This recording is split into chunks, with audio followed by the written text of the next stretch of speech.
Ìgbà tẹ́ ń perform. Bẹ́ẹ̀ni. Báwo ni ọba Ọọ̀ni of Ifẹ̀? Báwo ni wọ́n ṣe react? Àwọn kan wo ló ṣẹlẹ̀ ní event? 1785 náà tẹ̀lú ìjà Ìdó. Ó ti pé 241 years lọ́dún yìí. Ta ló tẹ̀lú ìjà Ìdó? Ọmọọba Aláàfin Ọ̀yọ́, ọmọọba Abíọ́dún ti Ọ̀yọ́ Empire, torúkọ rẹ̀ Ìjórìṣà bíi ló tẹ̀lú ìjà Ìdó. Wọ́n wá tẹ̀lú Ìbàdàn ní 1829, yẹn jẹ́ 197 years. Ta ló tẹ̀lú Ìbàdàn Lágẹ̀lú ni àti Ilé Ifẹ̀ ló ti wá. Wọ́n wá tẹ̀lú Abẹ́òkúta ní 1830, yẹn jẹ́ 196 years. Wọ́n wá kọ́ ààfin Aké ní 1854, ìyẹn jẹ́ 171 years. Wọ́n wá kọ́ Centenary Hall tó wà lẹ́gbẹ̀ẹ́ Aké 1930 láti máàkì pé Olúwa ṣe àti pọ́gọ́rùn ọdún àtọdún kan nílùú yìí. Wọ́n ń pa Abẹ́òkúta lórúkọ kan kí wọ́n tó tẹ̀dó. Kí lorúkọ yẹn? Oko Adágbá ni. Oko Adágbá, èèyàn ló ń jádágbá, àgbẹ̀ paraku ni. Ó lẹ́ni àkọ́kọ́ tó kọ́kọ́ wọ̀lú Abẹ́òkúta. Olókọ́kọ́ fojú ko Òkè Olúmọ, ó wá pàjùbà síbẹ̀, ó ń gbé bẹ̀, ó lọ ń dáko. Ṣé wá rí Sódẹkẹ́ tó jẹ́ number 1 nílùú Abẹ́òkúta, ọlọ́dẹ ni, àti Ọ̀yọ́ Empire ló ti migrate wá sílùú Abẹ́òkúta. Sódẹkẹ́ ló mú Ẹ̀gbá Aláké wọ̀lú Abẹ́òkúta, Balógun Olúnlóyè olómú Ẹ̀gbá Òkè Ọ̀nà wọ̀lú Abẹ́òkúta, Olúwọlé Àgbò olómú Gbàgùrà wọ̀lú Abẹ́òkúta. Ṣé wá Rówù àti Bàrà, Olúfákùn ló mú wọn wọ̀ kó tó rí pé yòókù wá tẹ̀lé pé ilé ọlọ́ràá ni ẹja lọ máa gbé bẹ̀ lókè mú kàn ní kí n tọ̀. Musa gorí sọ́kàwé táǹgọ̀ ẹnìkan wà níbi ẹgbẹ́ tọ́kílẹ̀ tó ń wẹ̀lọ́ tó ń yàgbẹ́ lọ́wọ́. Èmi kàn ní kí n gorí sọ́kàwé báyìí. Àfi jàlú mo ṣe já sínú sọ́kàwé nìyẹn. Orí ètò, this is another very interesting, very intriguing edition of Unscripted with Jeff Owolewa. I saw this man on the street. We were just cruising around. À ń lọ sí ibì kan. Mo wá rí wọn tí wọ́n ń ta ìwé yìí, current affairs, tí wọ́n ń ta ní orí street tó ń ta fún àwọn èèyàn. Àwa pay attention sí nǹkan tó ń ṣe. Mo wá rí pé talent wọn tí wọ́n ní yìí, then I've been seeing a couple of his videos online. Mo wá rí pé okay, let us bring him to this platform. So a lot of millions of people can actually watch you and see what you obviously do. Baba, this is Adekola Wikipedia. Let me rí wọn ní online here. So when I saw him selling these current affair books, I like, okay, ẹ jẹ́ ká gbé wọn wá sí orí ètò kí wọ́n lè fi ọ̀rọ̀ jomitoro ọ̀rọ̀ pẹ̀lú wa. Baba, ẹ kí àwọn aráalé. Mo kí gbogbo aráalé, gbogbo ike bá ti láti fàájì láti máa wò mí káàkiri àgbáyé. Orúkọ tèmi ni Ọmọọba Adékọ́lá Adémúyìwá. Ọ̀pọ̀lọpọ̀ olólùfẹ́ mi ló máa ń pè mí ní The Nigeria Wikipedia. Ẹ ṣé o, mo dúpẹ́ o. Wikipedia. Ṣé ti rí ọ̀rọ̀ tẹ́ sọ yẹn, Wikipedia yẹn, it goes a long way because it's a very big word grammatically. Wikipedia ó mean pé ẹ mọ oríṣiríṣi nǹkan tó bá ti ní ṣe pẹ̀lú current affairs, tó bá ti ní ṣe pẹ̀lú political landscape of a particular country and the world, around the world. Bí mo ṣe rí yín tẹ́ ń ta ìwé yìí lẹ́ẹ̀kan, ẹ ń sọ Nigerian presidents from 1960 up to date. Ẹ ń sọ àwọn governors, ẹ ń sọ̀rọ̀ nípa àwọn ọba ilẹ̀ Yorùbá, ẹ ń sọ ọ̀rọ̀ nípa obìnrin àkọ́kọ́ tó kọ́kọ́ jẹ ọba nílẹ̀ Yorùbá. You were just saying, àwa wà ní mọ́tò, mò ń rí yín. Mo wá ní káwọn crew. Mo ti wà kárí ìdèwé ntèmi. Mo ní káwọn crew kan bẹ̀rẹ̀ sí ní rẹ́kọ̀dù yín. Àwa rẹ́kọ̀dù. Mo á rántí pé a ti rí a couple of, mo ti rí personally, mo ti rí àwọn videos yín lórí online. Now, ẹ gbéwèé ilẹ̀ báyìí. Let us get to meet you. Ibo la bí yín sí? Ibo lẹ ti bẹ̀rẹ̀? Báwo ni ìrìn àjò yín ṣe jẹ́ láti kékeré tẹ́ fi wọ inú iṣẹ́ tẹ́ ń ṣe? Ẹ ṣé olóòtú. Ìlú Ìjàyè láti bí mi. Wọ́n bí mi ní ọjọ́ 29 oṣù keje ọdún 1972. Màá pé 54 years ní July. Ìlú Ìjàyè ni mo ti wá ní Akínyẹlé local government, ọmọ Ìbàdàn ni mí. Àbúrò bàbá mi ló mú mi wá s'Èkó ní 1980.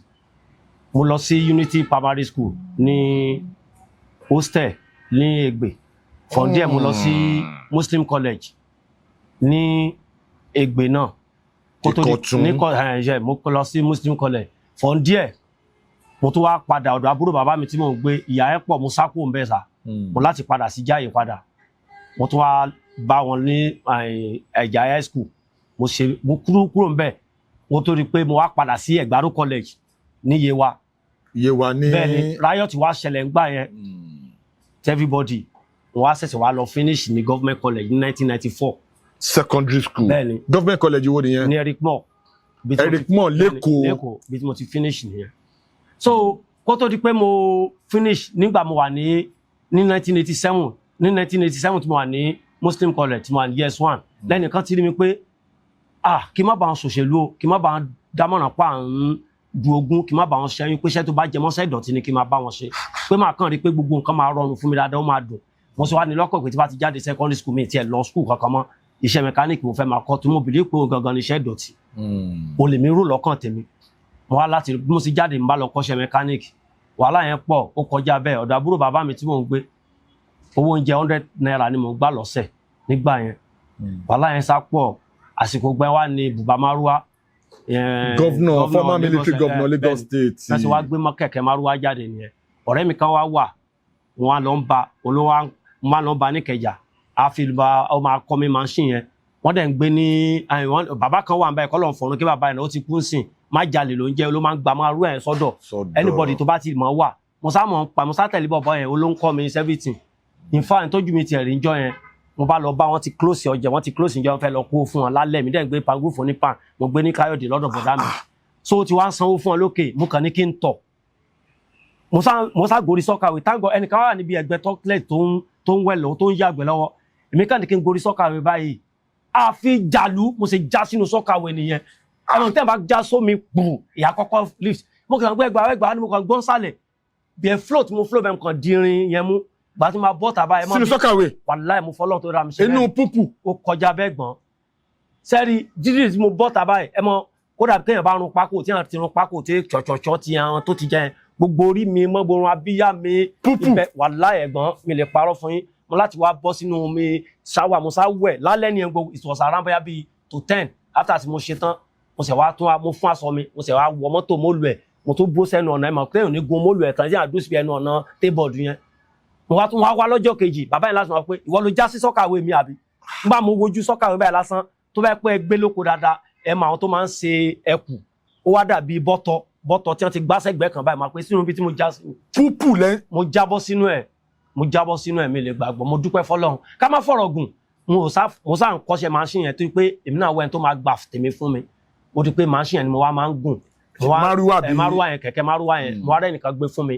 Ṣómólú lẹ́ni yẹn wà ní Adéọlá street máa lọ gbé Ògúnbọ̀ Ẹ̀sán ló kọ wọn máa lọ gbé machine yẹn 1000 and deliver lójúmọ́ gbà yẹn 20 naira ni à ń gbèrò máa gbèrò lọ sí Ìkẹjà ọgbà kó síbi tá lè lọ ń gbà yẹn so ti bá ti wá inú owó márùn ẹ̀ mo ti tùjọ mi dání 1000 láyé mi àsìkò Àbáṣà mo darí 1000 rí tí mo ń wòjú bẹ́ẹ̀ pé èmi so ìyàwó mi tí mo wá ń fẹ́ yẹn kọ́ lọ máa fọ̀rùn kẹ́ ó ti ṣaláìsì ó ní mo wá tu owó jẹjọ àsáàtì owó yẹn jọ 16,000 pàṣẹ lọ wálé sí ṣàṣà àsáàgbálé sí ṣàṣà owó yẹn la fi sowó lé fọ̀n díẹ̀ láti ṣàṣà máa lọ gbé owó márùn ẹ̀ náà mo fi kẹ́rù wá ṣàṣà láti ṣàṣà yẹn mo ti máa kẹ́rù lọ láti ṣàṣà yẹn mo ti máa lọ gbé máṣíìnì Ṣómólú máa fi ṣẹ́ ní Ìkẹjà ọgbà máa dá padà èyí tí máṣíìnì máa takú tí ẹ máa sọ pé máa ti délé tó bá bàjẹ́ mo sì máa lọ U-turn ní ní kíní ni ní Jíbówú mo sì máa lọ U-turn ọjọ́ tó wà lọ bàjẹ́ ǹjọ́ kan tí mo ń tì tó bàjẹ́ ní Maryland mo láti tìgbà mo wá dé ọba níkòrò mo wá gba bíríìjì yẹn. ẹ ti láti Maryland. bẹ́ẹ̀ ni mo tì láti Maryland dé ọba níkòrò. Márúwá. bẹ́ẹ̀ ni mo tì mo láti wá gba ọba níkòrò torí àti lọ U-turn mi mo ẹlẹ́sẹ̀ yẹn bẹ̀rẹ̀ mo wá gùn mo fi sọ̀kalẹ̀. táìmù lẹ́ ń sọ yìí. gbogbo nǹkan tí mo sọ bí i 1996 1997 ìjọ tẹ̀ ń sọ tí kìíní yẹn takú yẹn àárọ̀ ni alẹ́ ni tí mo ti close ní alẹ́ ni so machine wa ni mo wá ń so ká má fọ̀rọ̀ gùn tí machine yẹn bá ìgbà tó wá di pé ó bàjẹ́ tọ́ga mi ò lọ ṣe ìyẹn tó ni machine yẹn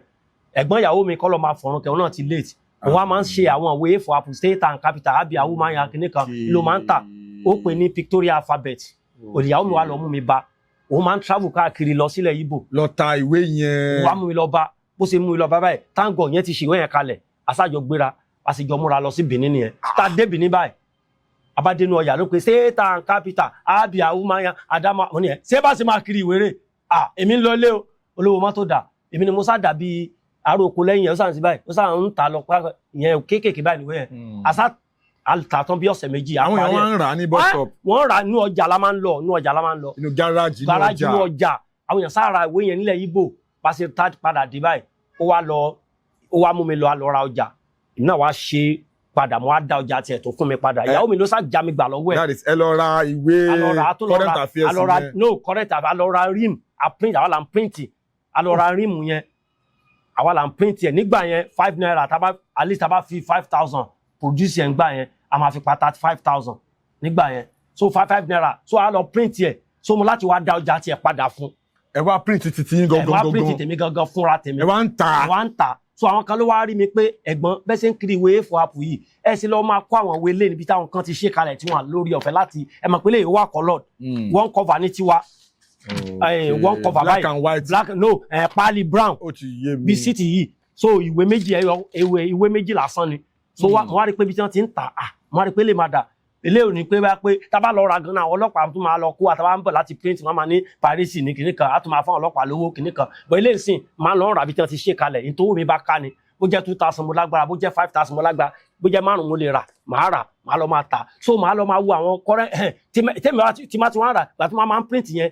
máa wo àwọn current affairs ibi tó wà lára kíni ẹ̀ máa wá kọ́ díẹ̀ sínú A4 app tẹ́mi ń ká yẹn ibẹ̀ mo ti mú who was the first African man to speak foreign language Portuguese in Nigeria Ọba Isigi of Benin City in 1503 I was later crowned as Ọba in 1504 the first African man to speak foreign language Portuguese in Nigeria Ọba Isigi of Benin City àti bẹ́ẹ̀ bẹ́ẹ̀ lọ́ba yẹn mo wá láti máa ṣàlàyé gbogbo ẹ̀ síbẹ̀. ẹ̀ ń study ẹ̀. máa study ẹ̀ mo máa fi ta ìwé yẹn nígbà wá rí pé mi náà wá rí pé mo á lọ ra current affairs yẹn màá kúkú wá farabalẹ̀ kà á. ẹ máa study ẹ̀. bẹ́ẹ̀ni tí n bá ti wá kà á màá mú lọ́yọ̀ kọ̀ọ̀kan that's why tí n bá ti rush ẹ̀ ibẹ̀ ni mo ti mọ̀ pé tí n bá fẹ́ kà pé local government mélòó lọ́yọ̀ state a ní 33 lọ́yọ̀ governor mélòó jẹ lọ́yọ̀ tó dórí Ṣèyí Mákindé 18 ni kí ló kọ governor tó kọ́kọ́ jẹ lọ́yọ̀ David Jembe wọn láyé western region 1976 to 1978 kí wàá lórúkọ local government tán lọ́yọ̀ Àfijio Akínyẹlé Àtìbà Àtìsíbò Ẹgbẹ́dá Ìbàdàn náà Ìbàdàn Sàbàràpá Tẹ̀síwájú Kájọ Làlágé Lóògbé Olúyọ̀lé Ọ̀nà Àrà Òrèlópé Oríire Sùlérè Sákì Sákìnà Sákìwẹ̀ Ìbàdàn north east Ìbàdàn north west Ìbàràpá náà Ìbàràpá center Ọlọ́run Ìwàjọwà Ọ̀yọ́ Ìsọ̀yọ́wọ̀ Ẹ̀sìdó mélòó la ní lógún state a ní 20 governor mélòó jẹ lógún tó dórí Dàpọ̀ Abíọ́dún governor mẹ́rìndínlógún kí ló kọ governor tó kọ́kọ́ jẹ lógún Ṣèyídú Ayọ̀délé Balógun 1976 2078 Ẹ̀rísà Gàngà 1917 1979 Ọlábísí Ọ̀nàbànjọ 1979 1984 Ọládípọ̀ Dìyà 1875 Ọládàpúpọ̀ Ọlá 8596 Rájídà Sàkí 8637 Mohammed Lawal 87 1990 kí wàá ló kọ gọọmẹ̀ta lógún Abẹ́òkúta náà Abẹ́òkúta Sádó Ọ̀tà Yewa náà Yewa Sàmẹ́kọ́ Àfọ̀n Ìpòkíà Ọbáfẹ́mi Owódé Ọ̀dẹ́dàdógbò Olóògùn Ọ̀tà Sá Ṣàgámù Ìkẹ́nnẹ́ Ìjẹ̀bú North Ewékòró Rẹ́mọ North Ifọ̀ mélòó la ní lógún state lọ́ṣun àní 30 gọ́vnọ̀ mélòó jẹ lọ́ṣun tó dọ́ra Adélékè gọ́vnọ̀ 10 kí ló kọ gọ́vnọ̀ tó kọ́kọ́ jẹ lọ́ṣun fún àpẹẹrẹ Leo Olúṣẹ́gun Lápàdé Ajíbóríṣà 1991 to 1992 Isaka Adélékè 1992-1993 Anthony Dofia 1993-1994 Anthony Obi 1994-1995 kí ló kọ lógọ́ mẹ́ta lọ́ṣun Àtàkùnmọ̀ Sayid Àtàkùnmọ̀ Sàwẹ̀ Sayid Adé Adébórípẹ̀ Dẹ́nà Tẹ́tẹ́sẹ̀ Gbẹ́dọ̀ Iléṣà Owótọ́ Iléṣà Ifẹ̀ Center Wíwọlé Borípẹ̀ Èjìgbò àti bẹ́ẹ̀ bẹ́ẹ̀ lọ so àwọn kan ni wọ́n máa ń kà local government mélòó lẹ́kọ̀ọ́ a ní 20 gọ́vnọ̀ mélòó jẹ lẹ́kọ̀ọ́ tó dórí Babájídé Sanwó-Olú gọ́vnọ̀ 15 ni kí ló kọ gọ́vnọ̀ tó kọ́kọ́ jẹ lẹ́kọ̀ọ́ Mobalaji Johnson 1967 to 1975 ìgbà wọn tẹ̀lú Èkódó wọ́n tẹ̀lú ní 1600 ó ti pé 426 years àwọn olótẹ̀lú Èkódó àwọn Ẹdó ni kí ló kọ ẹni tó kọ́kọ́ tẹ̀lú Èkódó gbára Àṣípa àti Benin ló ti wá kó sọ bábí ọmọọba Benin ni ó dẹ̀ jẹ́ fún 27 years ó kú ní 1630 ọmọ rí Àdó ó gbé ní 1630 ó jẹ́ ti 1669 ọba Gábáró ó gbé ní 1669 ó jẹ́ 1704 ọba Kínṣemọ́yìn 1704 ó jẹ́ 1712 Èṣùgbàyí 1712 ó jẹ́ 1715 Elétù Kékeré ìyẹn gbé láàrin ọdún kan kó tó kó lógun Kútèrè àṣàrò ogun gbé ológun Kútèrè yẹn ní bàbá Akíolú gbogbo ọba tó ti jẹ lẹ́kọ̀ọ́ tó dọ́rin Akíolú 21 ni o bẹ̀ láti 1 to 15 wọn ṣe Christian wọn ṣe Muslim ẹlẹ́sìn àbáláyé ni wọn the first Christian ọba tó kọ́kọ́ jẹ lẹ́kọ̀ọ́ ọba Akíntóyè ìyẹn jẹ́ 1932 sí 1948 the first Muslim ọba Olúsì àwọn ìyẹn ba ìgà òòṣà àwọn èèyàn wọn bàjẹ́ kí ló fà á tí wọ́n fi lọ ba ìgà òòṣà àwọn èèyàn jẹ́ àwọn èèyàn wọn wá sí Muslim program àwọn sì wọn rò pé àwòṣà làwọn èèyàn náà wá àti àwọn asibítà tí ń ṣe Ọlọ́run lẹ́dàá wa wọ́n ná wọn débi pé mi ò sí ń bẹ́ o mo bá nù òwe tán ni o ẹ dákun wọn nìran wòrì sí mọ́ mi yín o. Àmín. Ẹ jọ̀ọ́ gbogbo nǹkan tẹ́ kálẹ̀ yìí ìwé mélòó lẹ kà? Mi kà ju secondary náà lọ secondary school ni mo kà. Ká nílò òyìnbó lẹ wà ní pẹ̀lú gbogbo knowledge tọ́lọ́run fún yín yìí ó yẹ kó máa study yín gangan ní school pé Adékọ́lá there is a person that is so intelligent that they call him Wikipedia. Tó máa ní pé Wikipedia lèèyàn that person is an encyclopedia of knowledge. Thank you very much sir. Ẹ ṣé àwọn èèyàn máa ń sọ bẹ́ẹ̀ náà lóòótọ́ bẹ̀bí orí dání sílẹ̀ àgbé ẹ mọ̀ tí yóò bá rẹ̀ ní bálà ọ̀la òkè ń yá. So ẹ kàjúwé mẹ́wàá lọ. Mi kàjú schools àti lọ o mi kàjú bá mọ̀ pé schools àti pé ilé ìwé gíga tó máa ń dùn ni èmi rò pé wọ́n tún máa nàyàn lẹ́gbàá mi wọn pé ìgbà yẹn lèèyàn ṣẹ́ wà láàyè ara tiẹ̀ so ìbá tún go further. pẹ̀lú gbogbo nǹkan tẹ́ mọ̀ yìí sìn ká ní ẹ lọ further ju school start lọ ni ẹ máa ti di professor o. wàláhì ó wù mí kémi gan further dáadáa bọ̀ kí wọ́n fẹ́ ṣe bọ̀ bùkátà wà ìyàwó ti kú ọmọ 3 mo ní lọ́wọ́ so it's not easy. Now 13 years ni first born mi wà tí ìyàwó mi fi ṣaláìsí so last born mi wà ní 5 years nígbà ibẹ̀ mo dúpẹ́ fọ́lọ́run first born mi ti wed báyìí sí àwọn méjì ló kù tí mo ń kó kiri but thank God sa mo dúpẹ́ fọ́lọ́run bá. Now mo fẹ́ break story yẹn ẹ ń to story yẹn bọ̀ lẹ́sẹẹsẹ ni ẹ ti wá tó débi ìgbà tí márùwá tẹ wá venture wọnú ìwé tẹ̀ ń tà káàkiri then ẹ̀yin náà ti wá lọ ń ra irú àwọn ìwé báyìí irú àwọn copies báyìí ẹ máa wá assimilate ẹ̀ bọ̀ kẹ́ tó lè sell ẹ̀ sí àwọn tí ẹ̀ ń tà fún gẹ́gẹ́ bí mo ṣe rí lórí títí lẹ́kọ̀ọ́ yẹn ẹ máa ní láti recite a lot of things nínú ìwé yẹn láti fi market nǹkan tẹ́ fẹ́ tà torí inú ìwé tẹ́ ń tà yẹn ibẹ̀ lẹ ti ń jẹun. Now mo rántí dáadáa torí èmi máa ń surf lórí íńtánẹ́ẹ̀tì dáadáa mo rí àwọn fídíòsì yín kan lórí íńtánẹ́ẹ̀tì ó ní kan tí mo rí tí mi bá ṣe mistake ẹ̀yin àti Ọọ̀ni of Ifẹ̀. Báwo ni story yẹn ṣe jẹ́? Bàbá mi Adéyẹyẹ ni tàn. Kábíyèsí o. Olórí ọba kò ní bàjẹ́ màá rí pẹ́ o. Àmín. Tẹ́lẹ̀tẹ́lẹ̀ mo máa ń bú bàbá mi president wa ẹ má bínú o ìyá ni ń jẹ́ bẹ́ẹ̀ ni o mo máa sọ pé mi tẹ like àwọn yẹn gan àmọ́ ìgbà táyàn ti nà mí tí wọ́n ti gbá mi létí lórí ọ̀rọ̀ bàbá ipe ọ̀gbẹ́ni wa ń bíbà sórí bàbá tó wà níwèé la sì fẹ́ bẹ̀rẹ̀ àwé mọ́ kìnnì kan máa ní kò rí bẹ́ẹ̀ rárá èmi náà máa sọ pé akínlódé ó sì máa dáná bẹ́ẹ̀ rò pé bí tèmi ti ń jẹun lélẹ̀ àsìkò bàbá gangan àsìkò ọba president wa ó ní mo rí mílíọ̀nù rí láyé mi. Kí ló ṣẹlẹ̀ kí ni báwo lẹ ṣe rìn tí mo fi dé bẹ́ẹ̀ ẹ fi dé iwájú Ọọ̀ni of Ifẹ̀ náà mo ń tà láti ṣàlàyé ọ̀gá mi Alfred Ọládọ̀tun Taylor all the way from Texas ibi tẹ́ bá wà lágbára Ọlọ́run òkè òkè lẹ múru sí o wọ́n mọ̀ mí ní 2017 fídíò mi kan go viral táwọn èèyàn ń wá mi káàkiri pé tó bá bá rí bọ̀bọ̀ I'm going to give that 50,000 wọn wá rí mi pé sẹ́gbọ̀ pé ń wá yín ni wọ́n ní ìjẹ́ ẹ̀mẹ́ tó ń sọ̀rọ̀ Dọ̀tun Taylor dẹ̀ jẹ́ tí mo máa ń gbọ́ program wọn náà àmọ́ wá ní mo mẹ́ tó ń sọ̀rọ̀ ìjẹ́ ìwọ mọ̀ wọ́n sì pè mí wá wọ́n sì invite mi wá sí Fàájì FM yẹn. Shout out to Dọ̀tun Taylor bàbá gbà ní gbogbo ọ̀nà kò ní bàjẹ́ respect so wọ́n ní wá mú mi wá síwájú tí wọ́n ní interview mi sá later wọ́n ní kí n sọ̀rọ̀ nípa Ọọ̀ni of Ifẹ̀ pé tí n bá ti sọ pé àwọn mú mi déwájú wọn àwọn ní kò tiẹ̀ need pé àwọn send video mi wọ́n ní kò ní pa àwọn mú mi déwájú wọn wọ́n dẹ̀ bẹ́ẹ̀ wọ́n ṣe bẹ́ẹ̀ lóòótọ́ at least wọ́n ti mú mi déwájú Ọọ̀ni bàbá at least bí ẹ̀mẹ́ta bó kàn sí di last year wọ́n kàn send message mi pé meet me at Ilé-Ifẹ̀ and say gratitude event wọ́n ṣe ọdún ọlọ́jọ́ ń gbà yẹn. Okay. So bí wọ́n ṣe pè mí nìyẹn wọ́n wá ní wọ́n fẹ́ kémi náà perform Adéwálé Àyùbá náà play. Ní event yẹn. Adéwálé Àyùbá play ọmọ kan báyìí tó ń kọ bí Haruna Sọlá náà òun náà tó wà ń bẹ òun náà tó kọrin so akọ̀tà wá bẹ̀ ṣùgbọ́n bàbá náà pọ́n mi lé níbẹ̀ so mo dẹ̀ dúpẹ́ gidi gan mo ráàánú gbà ìjọ yẹn. Gbàtẹ́ dé event yẹn gbàtẹ́ ń perform báwo ni ọba Ọọ̀ni of Ifẹ̀ báwo ni wọ́n ṣe react àwọn kan wo ló ṣẹlẹ̀ ní event yẹn. ní tó fọ́nì sí mi jù ni pé bàbá tó gbé kámẹ́rà báyìí fúnra wọn wọ́n dẹ̀ ń fídíò mi báyìí. Ọọ̀ni of Ifẹ̀ gbé kámẹ́rà báyìí wọ́n ń rìkọ́dù yín. wọ́n gbé kámẹ́rà báyìí wọ́n tún fídíò mi báyìí fúnra wọn Ọọ̀ni of Ifẹ̀ wọ́n tún pàtẹ́wọ́ fún mi ìṣẹ́jú márùn-ún wọn fún mi bàbá ló ti pé kí n gbọ́ sọ̀rọ̀ lọ àwọn kan wọlé àwọn performance wọlé lò lórí stage yẹn. mo ní bàbá mi Adéyẹyẹ ìtàn number 51 Ọọ̀ni of Ilé-Ifẹ̀ tí Adéwọ̀lú Ládọjà adẹ́jẹ́ pé ó dẹ̀ jẹ́ number 44 Olúbàdàn tìlú Ìbàdàn Akeem Ọwádé ó jẹ́ number 46 tìlú Ọ̀yọ́ tí ọba wa kí ó ló jẹ́ number 21 nílùú Èkó. mo ní ìjà ìmọ̀pọ̀ bíi méjì ló ti jọba aládé ńlẹ̀ Yorùbá àkọ́kọ́ ọ̀rọ̀ pọ̀tọ́ níyùn ti Ọ̀yọ́ Aláàfin and number 8 wọ́n dẹ̀ jẹ́ fún ọdún mẹ́wàá wọ́n jẹ́ fún ọdún mẹ́jọ wọ́n jẹ́ ní 1551 sí 1564 ọdún mẹ́jọ náà fi jẹ Lúwo Gbágídá Ọọ̀ni of Ilé-Ifẹ̀ number 21 àwọn jẹ́ fọ́dún mẹ́wàá àwọn jẹ́ ní 1839 sí 1849 Lúwo Gbágídá yẹn olóbí Olúwo níbi tí wọ́n ti wá ń sọ lọ́wọ́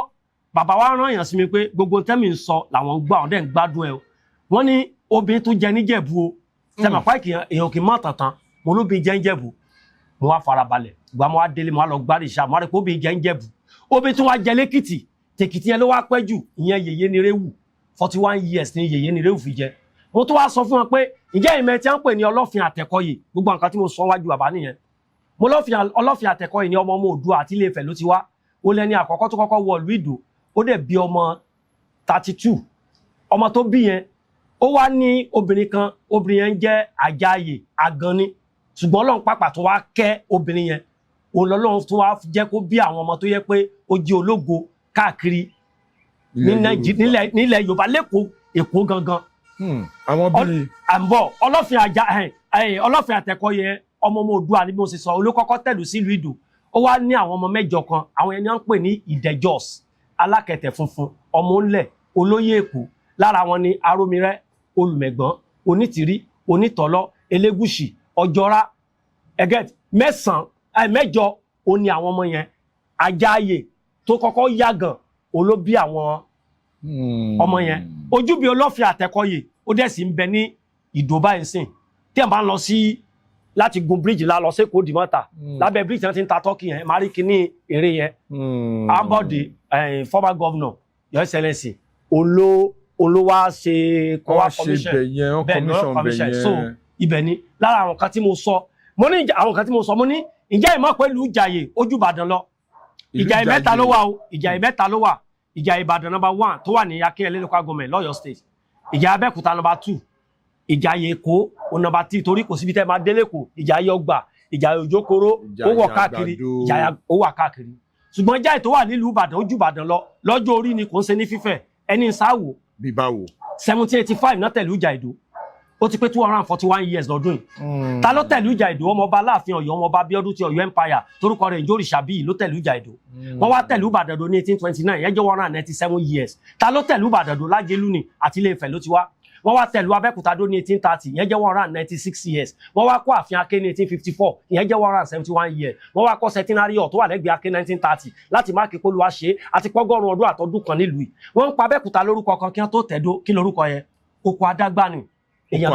Oko Adágbá èèyàn ló ń jádágbá àgbẹ̀ paraku ni ó lẹ́ni àkọ́kọ́ tó kọ́kọ́ wọ̀lú Abẹ́òkúta olókọ́kọ́ fojú ko Òkè Olúmọ ó wá pàjùbà síbẹ̀ ó ń gbébẹ̀ ó lọ ń dáko tí a wá rí Sódẹkẹ́ tó jẹ́ number 1 nílùú Abẹ́òkúta ọlọ́dẹ ni àti Ọ̀yọ́ empire ló ti migrate wá sílùú Abẹ́òkúta Sódẹkẹ́ ló mú Ẹ̀gbá Aláké wọ̀lú Abẹ́òkúta Balógun Olúlóyè olómú Ẹ̀gbá Òkè Ọ̀nà wọ̀lú Abẹ́òkúta Olúwọlé Àgbò olómú Gbàgùrà wọ̀lú Abẹ́òkúta tí a wá Rówú àti Bàrà Olúfákùn ló mú wọn wọ̀ kó tó rí pé yòókù wá tẹ̀lé pé ilẹ̀ ọlọ́ràá ni ẹja lọ máa gbé bẹ̀ ta ló mẹ́sìn Kristẹni wọ Nàìjíríà òyìnbó ni Augustine àti Capuchin àti Portugal ló ti wá ó dé sílùú Badagry ó ti pé 184 years lọ́dún yìí Henry Townsend ó ní first missioner tó kọ́kọ́ jọ́sìn níbẹ̀ kò pẹ́ tó fi kú òǹbẹ̀ ẹ̀fọn lólóhùn àtìyàwó ẹ̀ padà ta ló mẹ́sìn mùsùlùmí wọ Nàìjíríà ẹ̀sìn mùsùlùmí ti wà láti nǹkan bí ẹgbẹ̀rún ọdún sẹ́yìn that was 1000 years back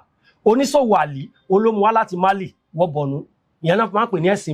ẹ̀sìn Mali ni talent tó kọ́kọ́ gba ẹ̀sìn Islam ní gbogbo Nàìjíríà tó kọ́kọ́ tẹ́wọ́ gbà báyìí orúkọ rẹ̀ a máa jẹ́ Muhammed Dan Yakub tí ìnagijẹ rẹ̀ ń jẹ́ Muhammed Rumfa oní Emir of Kano ní 1463 ó gba ẹ̀sìn yẹn pẹ̀lú dùnú àti ayọ̀ ó wá polongo ẹ̀ káàkiri gbogbo gbèríko Kano títí wọ Middle Belt lọ́hùn ó tún wá kọ́ mọ́ṣáláṣí àkọ́kọ́ fún ọ nílùú Kano àti ọjà Kùmí tá bá sọ̀rọ̀ pa mọ́ṣáláṣí àkọ́kọ́ ní gbogbo Nàìjíríà Kano ló wà ó ti pé 562 years lọ́dún yìí bẹ́ẹ̀ mọ́ṣáláṣí àkọ́kọ́ nílẹ̀ Yorùbá ó wà ní Ọ̀yọ́lé wọ́n kọ́ ní 1550 AD ìyẹn jẹ́ 471 years lọ́dún yìí mọ́ṣáláṣí ẹlẹ́ẹ̀kejì ó wà nílùú Ìsẹ́yìn Òrò ọmọ Ẹbẹdímọkọ wọ́n kọ́ ní 1604 ìyẹn jẹ́ 422 years mọ́ṣáláṣí ẹlẹ́ẹ̀kẹta ó wà ní Ìwó Olódù Ọba ọmọ Atẹ́nigbọrẹ wọ́n kọ́ ní 1655 ìyẹn jẹ́ 371 years mọ́ṣáláṣí ẹlẹ́ẹ̀kẹrin ó wà nílùú Èkó ní Ìdó Olúwo wọ́n kọ́ ní 1774 ìyẹn jẹ́ 252 years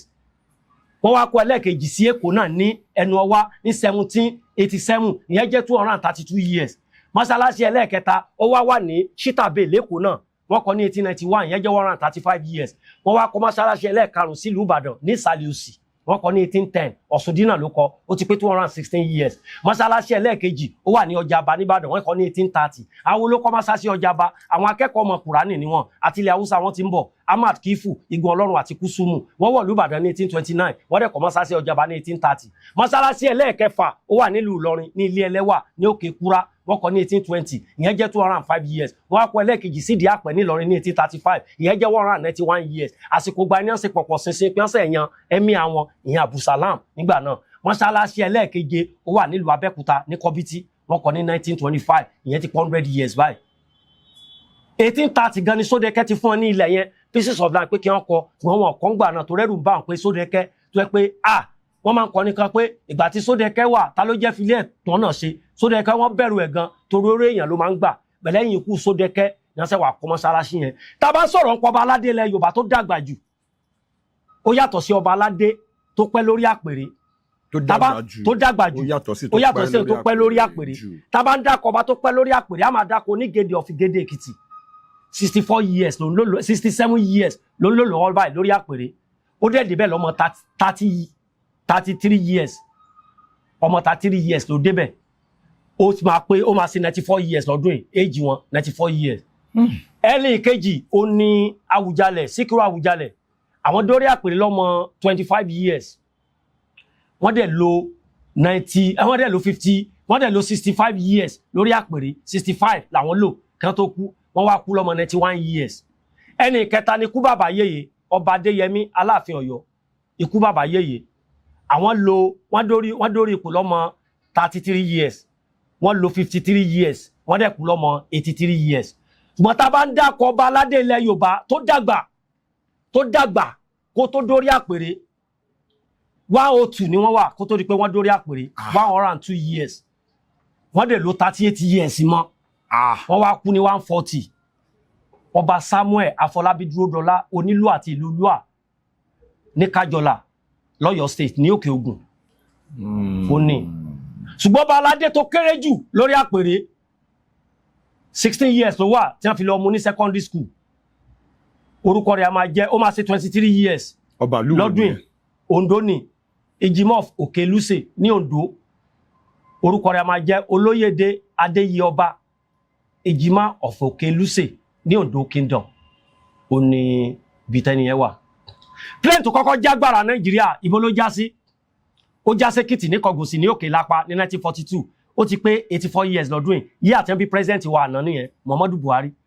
plane tó kọ́kọ́ land nǹkan ó land sí Kano 1925 ìyẹn ti 100 years àtọ́dún kan báyìí yí àtẹ́bí Ṣàgàrí nìyẹn ọdún tí wọ́n bí Ṣàgàrí ọdún ẹ̀ gangan l'Ògúndé tó ṣeré tíátà tó bẹ̀rẹ̀ primary school ọdún ọ̀nà bí Ògúndé ọdún l'Ògúndé kú wọ́n bí Ògúndé ní ọjọ́ kọkànlélọ́gbọ̀n oṣù kẹjọ ọdún 1916 nílùú Ọ̀sọ̀sà Ògúndé kú ní ọjọ́ kẹrin oṣù kẹrin ọdún 1990 nílùú London ní ẹni ọmọ ọdún 73 years. CMS Grammar School tó wà lẹ́kọ̀ọ́ gba náà dá sílẹ̀ 1859 wọn kì í gbá penalty kick tẹ́lẹ̀ gba náà introduce ẹ̀ sínú ball 1891 ìgbà wọn sọ bọ́ọ̀dì Olympic event wọ́n ń kówó lé lórí tí wọ́n gba bẹ́tì lórí ẹ̀ 1908 ọdún kan ló gbà lọ́wọ́ Awólọ́wọ̀. ìlú wo ló tóbi jù ní gbogbo àgbáyé the largest city in the world Tokyo ó wà ní Japan. ìgbà náà bẹ́ẹ̀ sì máa pàwó lè nílùú Èkó the first execution of armed robber took place in Lagos. wọ́n bẹ̀rẹ̀ sí fìbọn pọ̀lẹ̀ ní ọjọ́ kìíní oṣù kẹrin ọdún 1971 ó ti pé 54 years yí àtẹ̀bíyàwó Buhari nìyẹn 55 years yí àtẹ̀bíyàwó Buhari nìyẹn ẹ̀tẹ̀ kọ́kọ́ pa Babátúndé Fọlọ́runṣọ́ àtòyènúsì. ìgbà náà bẹ̀rẹ̀ sí máa pa tó gbé cocaine ọjọ́ kìíní oṣù kẹrin ọdún 1985 ìdí àgbọn àti Buhari ló ń pa wọn àwọn ojúlóge àtòjú ọlá pé ìgbà ọgán ni wọ́n invent aeroplane ẹ̀gbọ́n àtàbúrò ló ṣe aeroplane Ovi and Baba Wright ọmọ USA ní 1903 ọmọ Britain ló ṣe train 1803 after 100 years wọ́n ṣe train náà ṣe aeroplane tó ń fò lókè àmọ́ bàbá wọn kẹ̀kẹ́ ni o 1790 náà ṣe kẹ̀kẹ́ wọ́n ṣe mọ́tò ní 1885 wọ́n ṣọ̀kadà ní 1884 wọ́n ṣe television ní 1822 wọ́n ṣe rédíò ní 1895 iná ìjọba tẹ́ ń wo ìwáyà ẹ̀ 1831 ni Michael Faraday ó discover the property the law of how it behave in 1831 Alessandro Volta a scientist Italian man òun ló ṣe ná báwo ló ṣe ṣe ná ó mú pépà ó ti bọ́nú omi yọ̀ ó wá fi zinc sínú ẹ̀ ó fi copper sẹ́gbẹ̀ ó wá ń wo reaction bó ṣe máa múná jáde ní 1800 Thomas Edison ló ṣe bulb ní 1895 kámẹ́rà tí wọ́n fi ń ya fọ́tò wọ́n ṣe ní 1830 wọ́n dẹ̀ ṣe machine tí wọ́n fi ń sọ ní 1835 ẹgbẹ́ olóṣèlú sí political party ó ti di 95 àmọ́ àwọn ìjọba ti já 74 kú ònú ẹ̀ wọ́n ní wọ́n ti pọ̀ jù kí lórúkọ the first party tẹ́kọ́ dálẹ̀ Nàìjíríà tẹ́ bá sọ pé NCSC number 2 ní Nnamdi Azikiwe lónìí wọ́n dá sílẹ̀ ní March 26 1944 tẹ́ bá ní AG Awólọ́wọ̀ lónìí yẹn wọ́n dá sílẹ̀ 1951 ẹgbẹ́ tẹ́kọ́ dálẹ̀ gbàrà Nàìjíríà NNDP Nigeria National Democratic Party wọ́n dá sílẹ̀ ní September 20 1923 Abat Macaulay ló dá sílẹ̀ ní 1906 ọ̀nà mọ́tò tí kọ́kọ́ dá ọ̀dà sí ní gbogbo Nàìjíríà ibo ni Ọ̀yọ́ síbàdàn ni láti mọ́ níyà sọ́jọ́ ta ló discover ojú omi tó lọ sí India Vasco da Gama kò sí ètò ń kọrin lẹ́gbàá lẹ́yìn òbí kọ́ńtínẹ̀tì mélòó la ní gbogbo àgbáyé 6 la ní tẹ́lẹ̀ àbáwọn United Nations fọkàn àgbáyé wọ́n ti fẹ́ ẹ̀kọ́ kó ti di 7 Africa Asia Australia South America North America Europe àti Antarctica yẹn wọ́n ṣe discover ẹ̀kọ́ ojú kan bí ọdún bíi 6 àwọn alien àbí àwọn kan ló ń gbé bẹ́ẹ̀ everybody mọ̀ kó bẹ́ẹ̀ tó kọ́kọ́ wa mọ́tò Nàìjíríà Ìyáfẹ́lá ni ọdún òní bí Ìyáfẹ́lá wọ́n bí Ìyáfẹ́lá 1900 Ìyáfẹ́lá mọ́tò 1951 Ìyáfẹ́lá kú 1978 lẹ́nu ọmọ ọdún 78 years ìbájú bẹ́ẹ̀ lọ ọlápẹ́ jùbọ́lẹ̀ látòkè ni obìnrin tó kọ́kọ́ ra mọ́tò ẹ̀fúnrò Tinubu ni wọ́n bí ní 1810 ó dẹ̀ kú ní 1887 Obi tó kọ́kọ́ jẹ gómìnà Nàìjíríà Fàjánà Ẹ̀tíábà ní 2006 olóògbé fún Peter Obi. Ráyọ̀ tí wọ́n fà ní Aba ní 1929 ta ló lead ẹ̀ Okoriegbe. Dókítà tó kọ́kọ́ treat alárùn ọpọlọ Nàìjíríà Betta Johnson. Obi tó kọ́kọ́ wá play ṣeré commercial ẹ̀ tó wá private blessing. Adájọ́ àkọ́kọ́ Nàìjíríà Sir Adetokunbo Ademola 1958 to 1972. Ọ̀gá ọlọ́pàá àkọ́kọ́ Nàìjíríà Louis Edet Ọmọ Calabar 1964 to 1966. Gómìnà tó jẹ ní Central Bank mọ́kànlá ní báyìí. Cardoso number 11 tí Tinubu fi síbẹ̀. Emefiole number 10 tí Jonathan fi síbẹ̀. Ọláfíṣẹ́ number 4. Tani first governor tó kọ́kọ́ jẹ ní Central Bank. Olójú ẹ̀ tó mọ̀. Reason ni pé tẹ́bálẹ̀ mọ̀ inú 1000 ló wà. Ẹ lè rántí date torí kò sí date inú owó. Bẹ̀ date ẹ̀ wà ní owó tèmi ń bì. 1963 to 1967. Clementison 1967 to 1975. Alhaji Maibonu oní number 1. Gbogbo ẹ̀ ló wà ní owó mi bí báyìí. Actually, the first Nigeria boxer to become world boxing champion, Ogambazi, Ọmọ Calabar, 1944. Ó lẹ́ni àkọ́kọ́ tó kọ́kọ́ fẹsẹ̀ pààyàn lórí ring. Òun àtẹni ẹ̀ ń jà lọ bá ìyàwó ẹ̀ ní Basi. Don't forget your left hand. Tó máa jù báyìí. Ikùn fa ìyá ni. Mi ò sí ń bẹ́ o. Èmi náà bá ní òwe tán ni o. Ẹ ṣé. Adekola Wikipedia. Ẹ ṣé ẹ̀gbọ́n mi. Ṣàtìrí ẹ ti display àwọn kankan tó jọ èmi gan lójú. Lára àwọn a lot of things tí ẹ sọ lórí ètò ńsìn mi gbọ́ rí, then bí àwọn olólùfẹ́ wa ṣe ń wò wá wọ́n máa ní àwọn gan ò ronú lọ sí gbogbo apá bíbà yìí rí, but ẹ̀yin ẹ take time yín láti learn gbogbo àwọn kìíní, even tí èèyàn bá learn ẹ̀ gan kò kí ń ṣe gbogbo èèyàn tó bá learn ẹ̀ ló lè mọ̀ bí ẹ ṣe mọ̀ yìí. Now àwọn challenges wo lẹ máa ń face iṣẹ́ tẹ̀ ń ṣe yìí, torí mo rí tẹ̀ ń ta ìwé ní ẹ̀gbẹ́ títì ń bẹ̀ yẹn, so you go about láti máa ta, so gbogbo bí ẹ ṣe ń ka gbogbo àwọn ọ̀rọ̀ yẹn lọ ó show how intelligent you are. Mo dẹ̀ sọ̀rọ̀ kan lẹ́ẹ̀kan mo ní ká ní ìlú òyìnbó or we are in a senior climb bí professor lè máa jẹ́ torí ẹlòmíì máa ka ìwé but it is very hard to assimilate láti kó gbogbo àwọn kìíní ẹ̀ sí ọpọlọ. Bẹ́ẹ̀ni sir. Then a lot of things tẹ́tí sọ tẹ́tí reveal fún wa lórí ètò ńsìn. Bàbá mi lè máa bóná ọlọ́run mọ́ra. You are highly intelligent. Thank you very much. Ẹ ṣé gan sir. Ẹ ṣé gbogbo ara. You are blessed. Ẹ ṣé gan sir. Thank you. Now, àwọn challenges wo lẹ máa face? Torí ológo nìyí. Ológo dẹ̀ ni ogun máa ń tẹ̀lé. Ogun. Because normally the way intelligence Ọlọ́run fún yín, ọpọlọ t'Ọlọ́run fún yín ó yẹ kẹ́ ti jù báyìí lọ. Bẹ́ẹ̀ni. Mo máa ń ra àwọn videos yín tó máa ń kọjá lẹ́ẹ̀kọ̀ọ̀kan lórí internet. Gbogbo àti mo wá rí yín tẹ̀ ń ta ìwé bẹ́ẹ̀ mo wà pé ọkùnrin tí mo ti ń wá látijọ́ ni pé mo ti máa ń ra àwọn videos máa yìí. Mo wá believe pé máa rí nírú level tí mo ti rí tẹ̀ ń tàwé. Torí normally irú nǹkan tẹ̀ ń ṣe yìí ẹ jẹ́ kí n sọ fún yín, ayé ti di ayé internet. Ayé ti lu jára gan. Àwọn tó máa ń ṣe irú nǹkan tẹ̀ ń ṣe yìí ká ní ìlú tí everything normal ni. Àwọn kan tẹ ní lọ́pọlọ yìí ó yẹ kẹ́ gbéwèé lẹ̀ báyìí kẹ́ wá kọ everything kẹ́ wá approach àwọn publishing companies kọ́ wọ́n bá yín publish ẹ̀ kí irú àwọn companies bíi Amazon àwọn companies bíi tó máa ń ta àwọn publishing companies kọ́ wọ́n máa bá yín kọ́ máa bá yín publish ẹ̀ online kí gbogbo àwọn èèyàn because help school curriculum ni Ministry of Education irú yín báyìí ẹ kẹ́ máa ṣiṣẹ́ ní Ministry of Education ni normal pé okay this person is very good when it comes to current affairs. Àwọn ìdojúkọ wo lẹ ń bá pàdé nídìí iṣẹ́ tẹ̀ ń ṣe yìí ẹ sọ one or two fún wa. Mo ti bá nígbà kan bá mi kọ́kọ́ gbọ́ sí páwọn èèyàn tí mọ̀ mí ọjọ́ kan ní Kòròdú ni ẹni mò ń polówó ọjà lọ́wọ́ àmì ìmọ̀ embarrass mi ọ̀gbẹ́ni wá kó bíbá jáde ṣé ọwọ́rọ̀ ọmọdé bíbá ni kìnnìkan báyẹn máa kan tẹ̀ ti fi ìgò lé mi rí ní tiẹ̀ ìgò báyìí ó receive call lọ́wọ́ báyìí ni bóyá mo kàn disturb ẹ̀ tó yọ ìgò ẹ̀ báyìí ó lé mo já gan o lọ́jọ́ yẹn àmọye embarrassment pọ̀ ṣùgbọ́n tí ó yẹ kí máa ronú lórí ẹ̀ ni pé ibi tí mò ń lọ ni mò ń wò pé mo mọ̀ pé mi náà máa débẹ̀ ǹjọ́ kan ta ló mọ̀ mí tẹ́lẹ̀ bọ̀ ìyẹn gan sẹ́ máa ń jẹ́ ohun ìwúrí fún mi. Ó máa ń fún yín ní ginger. Ó máa ń ginger mi gan àti pé kò sí pé nìkan ló gbéṣẹ́ ìran mi ní tí máa lọ rà ní tó mi ká tí máa lọ rà ó ní máa tà so mo dẹ̀ ń dúpẹ́ fọ́lọ́run ọba bàbá Ìjẹ̀bú mi rè kò disappoint mi rí. Now ibi tí mo fẹ́ gbọ́rọ̀ yẹn lọ ẹ ń sọ story yín bọ̀ láti bí bẹ ṣe bẹ̀rẹ̀ ẹ wá sọ dé bí bẹ ṣe bẹ̀rẹ̀ sí ní ta ìwé yẹn through ẹ̀gbọ́n ìyàwó yín then láti ìgbà tọ́rọ̀ yẹn ṣe wá lọ láti bẹ̀ yẹn ẹ break story yẹn mo fẹ́ kẹ́ tẹ̀síwájú mo fẹ́ káwọn èèyàn tó ń wò wá kí wọ́n mọ̀ yín dáadáa ká tó move on. So ìgbà tó di pé bọ́gọ̀ bẹ́ẹ̀ ẹ̀gbọ́n ìyàwó mi ṣe mú mi lọ bá ṣe dé láti ilẹ̀ Ìgbò báyìí tá a dé báyìí bó ṣe lọ ra ìwé tèmi nìyẹn bó ṣe pé mi náà ṣe tọ̀dọ̀ tèmi. Okay. ABC pictorial alphabet èmi náà wá kọ ti tọ̀dọ̀ tèmi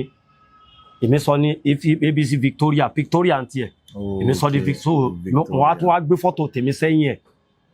Kán lè mọ̀ pé ìgbọ̀n gan. mo wá gbé fọ́tò mi sẹ́yìn ẹ̀ ó rí pé mi náà ń tà kó tó pé mo wá bẹ́ nìkan pàdé tí yẹn sọ fún mi pé wáyé tí lọ máa kówè níbi táwọn kan ti ń ṣe kalẹ̀ jẹ́ pé wọ́n lórí ọ̀fẹ́ àti mo sì rí pé mo wá lọ rà mo wá rí pé eléyìí wọ́n ti ṣe kalẹ̀ ó dẹ̀ wà more appreciate gan lójú. Ó wà colourful mo wá kúkú lọ ó ṣe rí pé mò ń tà tí pé mo bá ti wá rí pé mò ń gbóhun tó wà náà mo fi ń polówó bó ṣe rí pé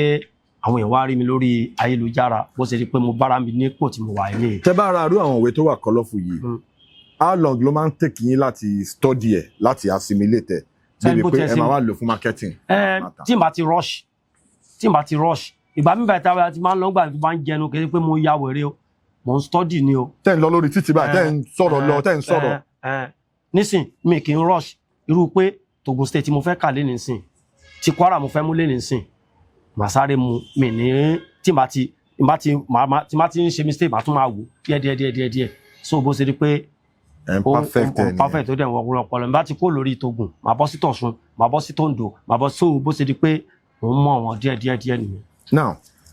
Tunde Ednut ó post video yìí kan ó go viral. bẹ́ẹ̀ni sir ó post a lot of people wọ́n appreciate bẹ́ẹ̀ni video mi go viral lọ́dún. torí Tunde Ednut tó bá ti repost video èèyàn Ọlọ́run ti fẹ́ gbé ọwọ́ ènìyàn sí òkè nìyẹn. Level tẹ́ wà nígbà kó tó di pé Tunde Ednut ti post yìnyẹn àti level tẹ́ wà ń sìn kí ni ìyàtọ̀ ẹ lè sọ fún wa. àràràn bọ́ǹbù lọ́wọ́ náà ni torí ìgbà tí Tunde Ednut fi post video mi yẹn Instagram mi ò tiẹ̀ rìn rárá èrò pọ̀ tó ràn náà táàgì mi mọ́ àwọn èèyàn wo ṣùgbọ́n lá pé mi wá ẹ̀mọ̀ mi kọbi ara sí bàbá kan pè mí láti London láti UK ó ní láti America ó ní ẹ̀gbọ́n Kọ́lá Tunde Ednut post video orí video yín kan sìn àwọn èèyàn sọ pé tí Tunde Ednut bá post báyìí kódà kan fi àwọn kan sì máa fi ń tàbùkù ní pé Tunde Ednut post ẹ̀ wà tí blow ọgbọ́n máa fẹ́ dá àti làlàyé kó easy ṣùgbọ́n tẹ́ ẹ̀ bá rẹni bálà ọ̀là máa ń tètè yá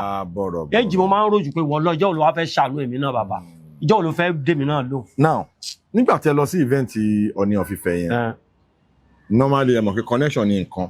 nígbà tẹ́ débẹ̀ tí ẹ ṣe adúrú performance yẹn tí ọba wa kábíyèsí Ọọ̀ni of Ifẹ̀ Adéyẹni tán tí wọ́n appreciate yín kí àwọn nǹkan wo ló ṣẹlẹ̀ ní event yẹn. mo bu ẹkún o ẹ̀rọ owó mo rówó bó ṣe ṣẹlẹ̀ gan rèé o ẹ̀yin olóòtú mo dúpẹ́ o ìgbà tí wọ́n pè mí táǹgọ̀ pé ọ̀rọ̀ bí ìsọ̀kúsọ Ọlọ́run yẹ pé kí n ti jẹ àsun màálù tí wọ́n ti rin bọ̀ nídìí àsun sá. ẹ̀ ń jẹ́ ní patí yẹn ní ìbẹ́ǹtì yẹn àsun tí wọ́n ti rin màálù òdìdí màálù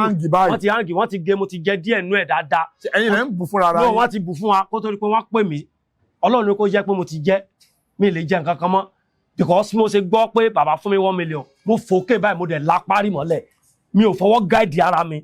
wàláhì tàlà parí mi yẹ ni kò lè jẹ nǹkan kan mọ́ mo ti wá rò pé ìyìn lè ná 2000 ti parí ó fi sẹ́ẹ̀tì owó là pé. Ọọ̀ni of Ifẹ̀ fún yín ní 1 million. 1 million bàbá ni wọ́n fún mi ní 1 million naira cash bàbá mi o Adéyẹni tán kò ní bàjẹ́ fún kábíyèsí. Àmín àmín. Alfred Ọládọ̀tun Taylor all the way from Texas ibi tó bá wà á máa dùn fún ẹni. jìbìtì tí ayé ò ní báyìí lágbára Ọlọ́run olókọ́kọ́ ná 100,000 sí mi tó ti bọ́ mi lápò. lójú agbo yẹn. cash ló fún mi owó tí wọ́n gangan ló wà lọ́wọ́ mi cash wọ́n ṣe ní bàbá nìkan fún mi 1 million báyìí mo gbọ́ báyìí mo fòkè báyìí mo dẹ̀ la parí mọ́lẹ̀ ó wá ní lọ dúpẹ́ lọ́wọ́ bàbá mo wá déwájú bàbá mo ní bàbá mi ìrì 200,000 láyé mi èsì rí lóòótọ́ kì í sí ọ̀rọ̀ ẹnu àwọn èèyàn máa rò pé mo fi ń díbọ́ kẹ̀ sẹ́nu ìwé fún apple ibò mi mo lè dé kí n yan from blue látàárọ̀ ó lè pé èèyàn méjì ló máa ra ìwé 2,000 so síbi mo ti fẹ́ 200,000 ìgbà tí mo rí 200,000 láyé mi ìgbà tó mo fẹ́ ṣe wedding táwọn èèyàn dáwó fún mi mo rí pé owó yẹn máa accumulate bẹ́ẹ̀ tó máa wà nínú àkáǹtì mi gbì so mo bá déwájú bàbá wa fọ́ra mi lórí báyìí bígbà tó máa jábá tí ẹ bá ń bá pọ́pì ṣeré bàbá ní ó ṣe á lórí 200,000 láyé ẹ̀ ó yá mo tún dọ́bọ̀ ẹ̀ sí 2 million. Whoa! Lẹ́sẹ̀kẹsẹ̀ bẹ́ẹ̀ yẹn náà ni. Lẹ́sẹ̀kẹsẹ̀ bí bàbá ṣe pàṣẹ báyìí bẹ́ẹ̀ làwọn sọ pé àkáǹtì olè fẹ́ gbà sí àwọn ọmọ ọṣẹ́ wọn ibo lè fẹ́ gbà tí wọ́n jù sí bẹ́ẹ̀ lásán. Tó wọlé tẹ́ rí. Ni mo ń wo àwọn odò pé ẹ gbà mí lóòótọ́ ni kinní mo sọ ẹkún mo bara jẹ́ èmi nìkan mo kú ṣẹ́jú náà tó wà ń bẹ́ẹ̀ jọ ẹ̀ tó ránkàrà mo wọ̀ lọ bẹ́ẹ̀ mo dúpẹ́ fọ́lọ́run ba ìgbà Tinubu olódòdẹ ni mo rí mílíọ̀nù láyé mi àsìkò wọn ni o mi ò rí rí o bàbá mi ẹ ṣe Ọọ̀ni of Ilé-Ifẹ̀ ló kọ́kọ́ fún mi mílíọ̀nù rí o mo dúpẹ́ 2 million naira cash ẹgbẹ́ kúrò ní event yẹn báyìí 2,150,000 ọba ẹlẹ́pẹ́ kan náà tún ṣe transfer kódà gan mo tọ́jú rìsíìtì ó ń bẹ lórí fóònù mi gàdàgbà mo tún laminate ẹ̀ pọn ẹ̀mí ò bìlífù ẹ̀ mo dúpẹ́ fọ́lọ́run ba mo dúpẹ́ o ìgbà ń yí padà fún mi o mo dúpẹ́ o. Now ṣé torí ètò yìí a ṣe àgbékalẹ̀ láti project brands àwọn èèyàn ni especially àwọn tó bá ní talent bíi titi yín báyìí kí lẹ feel pé àwọn Nigerians lè ṣe fún yín what do you think you can do to make a good living for yourself. sẹ́rí ìwé náà ni ṣe lọ́pọlọ tó yìí ìwé náà ni ó wù mí. ṣé ẹ lè ṣe ìwé titi yín ẹ máa write yẹ. bẹ́ẹ̀ ni ó wù mí kí n má lọ máa ràwé mọ́ owó tí n bá rí èlé tí n bá rí màá lọ fi rajà tí n bá rà tán màá ṣe lọ ọ́zù ẹ̀ so ó wù mí kémi náà ṣe lórúkọ ara tèmi débi pé èmi náà máa lọ máa tà máa ní nílé lọ́tún ló sì bá yẹn so àwọn kan tó wù mí náà nìyẹn tọ́rọ́ náà tí mo mọ̀ lélẹ́yìí mi mọṣẹ́ mi o. Now mo like level ti ẹ gbé conversation yẹn lọ ẹ̀yin tí wà nílé ẹ ṣáà ti rí Mr. Adekola Wikipedia torí Adekola Wikipedia ni àwọn èèyàn máa ń sábà pè wọ́n ẹni tó bá dẹ̀ tí wọ́n máa ti ń pè ní Wikipedia ẹnìyẹn ní ọpọlọ ni irú àwọn talent báyìí kò kí ń ṣe nǹkan tí ó wọ́pọ̀ láwùjọ tí wọ́n bá rí owó àwọn náà wọ́n fẹ́ ṣe ìwé títí wọn kọ́ńdẹ̀ lọ publish yẹ kí wọ́n gbé sí online because there are a lot of students tí nínú educational sector wa tó jẹ́ pé irú àwọn ọpọlọ tẹ níyì àwọn àgbékalẹ̀ ọgbọ́n ìmọ̀ àti òye tó jẹ́ pé àwọn student tí wọ́n need láti kà láti mọ̀ irú bẹ́ẹ̀ ṣe ń sọ ọba obìnrin tó kọ́kọ́ jẹ ọba nílẹ̀ Yorùbá gbogbo àwọn ọ̀tàn yìí ó jẹ́ nǹkan tó jẹ́ pé kò kí ń ṣe everybody ló mọ̀ so bẹ́ẹ̀ ṣe wá túlẹ̀ lórí ètò yìí èmi gan ti pick 1 or 2 ẹ wá imagine pé tí irú wọn ṣe jókòó tó bá ṣe ìwé títí wọn tí wọ́n publish yẹ tó bẹ̀rẹ̀ sí ní tà ní online ẹ wá wo nǹkan tí àwọn èèyàn máa gain látara ọgbọ́n ìmọ̀ àti òye àti àgbékalẹ̀ títí wọn now àwọn kan wo ló máa take yín láti ṣe àgbékalẹ̀ ìwé títí yín láti publish ẹ láti kọ láti lọ print àwọn kan ló máa ń take. kò sí nǹkan tó lè take náà ju pé ààyè wà fún mi kò sí pé ẹnìkan ló gbéṣẹ́ rán mi. okay. ṣùgbọ́n ẹ mọ̀. ìwé títí yín gangan ni o. ẹ nà ààyè mo ní time fúnra mi ṣùgbọ́n tí time bá wà tí ó sì nǹkan tí ẹ máa fi support ẹ understand mi ẹ mọ̀ pé so láti gbé kalẹ̀ kò le rárá bẹ̀ capital òun náà ni. bí èlò lẹ̀ ń wò pé ó máa ná yín láti ṣe àgbékalẹ̀ láti lọ print then láti gbé sí online. owó yẹn. bí èlò lẹ̀ ń rò. owó yẹn tí bá at least tí bá sì rí bíi 3 million naira. ok torí ọ̀pọ̀lọpọ̀ àwọn èèyàn tó ń wò àwọn máa wò pé ok Ọọ̀ni of Ifẹ̀ ọba Adéyẹyè Ẹniìtàn ọba Àjàjáde second ọba Ẹniìtàn Adéyẹyè pé adúrò owó tán fún yín 2 million naira àtàwọn owó tẹ́ rí kí lẹ fi ṣe. ẹ ṣe bàbá mi ẹ pẹ́ fún wa olóòtú. àmì àṣẹ ẹ̀yin náà pẹ́ fún wa. in fact ìgbà tí àwọn tó ti invite interview mi dáadáa wọ́n pọ̀ o gbà mo sọ̀tàn gbèsè ayé mi fún wọn mo ní ìyàwó mi ti kú ọba ìyàwó mi ló ń bọ́ mi àwọn èèyàn ní how come tí ìyàwó ẹ fi ń bọ́ ẹ. bí ti báwo. ilé tí mò ń gbé ìyàwó mi ló kọ́ àjọ kọ́ ni o bẹ̀rẹ̀ owó tèmi ní ojú bíi 70 naira lọ tí gbogbo yẹn bá jẹ́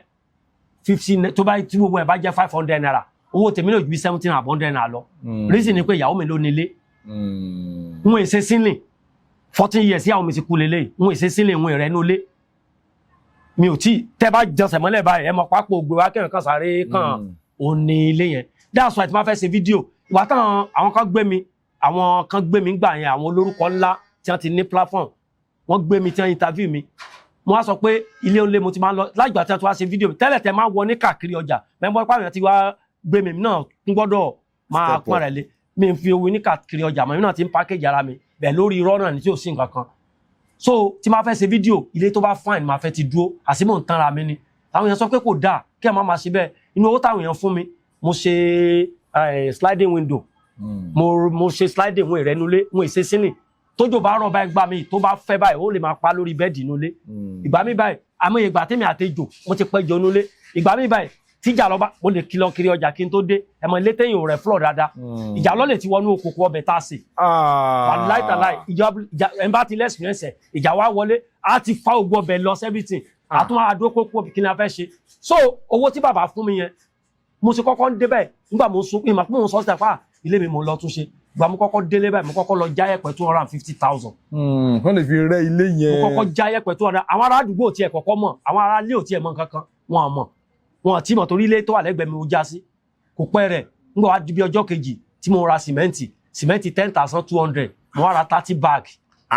iṣẹ́ ò dá o kí ni wàláhì Ọlọ́run jẹ́ ká rí iṣẹ́ ìyà ò dá ìyà ni mo jẹ́ pé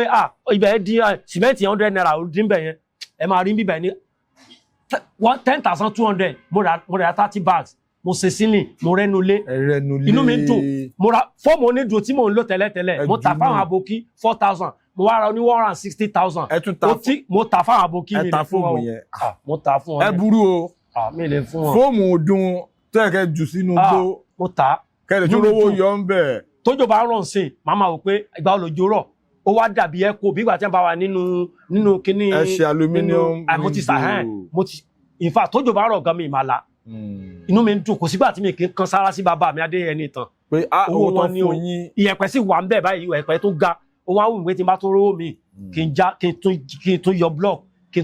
n tó sókè so mo dúpẹ́ fọ́lọ́run bá o owó ọ̀ní ọ̀fífẹ́ ni o mo dúpẹ́ o ní tí mo fowó yẹn ṣe nìyẹn mi jẹ́ kí yín dín 2 pound lẹ́yìn 100,000 tí Dọ̀tun Tailor fún mi tó wà lákàntì mi lọ́wọ́ mi ó ní mo fi ṣe logistic 2,000 ló wà lákàntì mi jọ tí bàbá fún mi lówó 2,052,000 ló wà lákàntì mi torí kabalẹ̀ kan náà ọba ẹlẹ́pẹ̀ yẹn náà fún mi 50,000 mo mẹ́sẹ̀ pé mo kó dẹ́kun tí nǹkan kó bẹ̀ 100,000 tí mo fi ṣe logistic pé mo fẹ́ gbá kan tí mo fi kú òun bẹ́ẹ̀ ṣe everything mi ìtànpá oníṣà mo dúpẹ́ mo rí tí mo fowó yẹn ṣe. now ó ti yé wa bẹ́ẹ̀ ṣe sọ yẹn àwọn ará ilé ti gbọ́n torí èèyàn gbọ́dọ̀ máa ṣàlàyé ọ̀rọ̀ now tí ẹ bá wá rí owó ń sìn ẹ ti sọ pé tẹ bá rí bíi 3 million naira ẹ lè ṣe àgbékalẹ̀ ìwé current affairs tó jẹ́ pé àwọn students wa tí wọ́n lè máa ẹ máa ṣètò lóyìnbó ẹ máa tún ṣètò ní Yorùbá. torí mo rántí gbà mo ṣe TikTok page ẹnìkan ní ọ̀gbẹ́ni Wikipedia say na only Yorùbá people you dey teach àtijọ́ náà ló yẹ kí n ti bá ń ṣe fídíò mi máa tún ṣe English version náà fún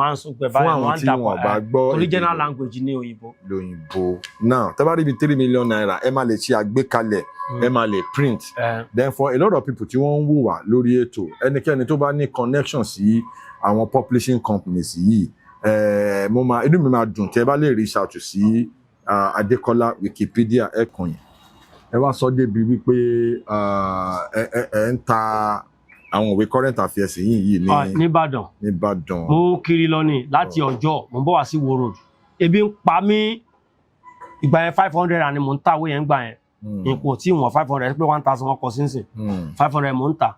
mo wá débi ọgbà mẹkáníìkì kan tọ́ra àwọn ibi tẹ́mi máa ń tajà gbà mo ń ta àwọn kan tí máa ń ta àwọn ifo àpòsẹ́tà capital máa ń lọ sínú ọjà bó wọ́n ná lé ní o kìíní kan gbogbo ilẹ̀ yìí bọ̀ yẹn Abia Anambra Ọ̀ká Bauchi gbogbo àwọn kan Òtúgẹ̀rẹ̀ mi Kwálẹ̀ Ọ̀zọ́rọ́ àwọn ibi tí mo máa ń lọ nìyẹn ṣùgbọ́n gbà tí ìyàwó mi ti ṣaláìsí mi lè lọ sọ́nà jíjìn mọ́ torí àwọn ọmọ mi mo láti wà ní mi lọ sọ́nà jíjìn ibi tí n bá lọ n gbọ́dọ̀ délé lọ́jọ́ yẹn n gbọ́dọ̀ délé torí bàbá ti kú bàbá mi ti kú ní December 17 1993 mọ́mí mi kú ní March 18 1994 bàbá mi ló kọ́kọ́ kú ìyá mi la kọ́kọ́ sin so ọba dẹ̀ ni bàbá mi nílùú Ìjàyè so gbogbo yẹn mo ṣàdúpẹ́ fọ́lọ́run mo wá ti travel afẹ́fẹ́ ti fẹ́ sí díẹ̀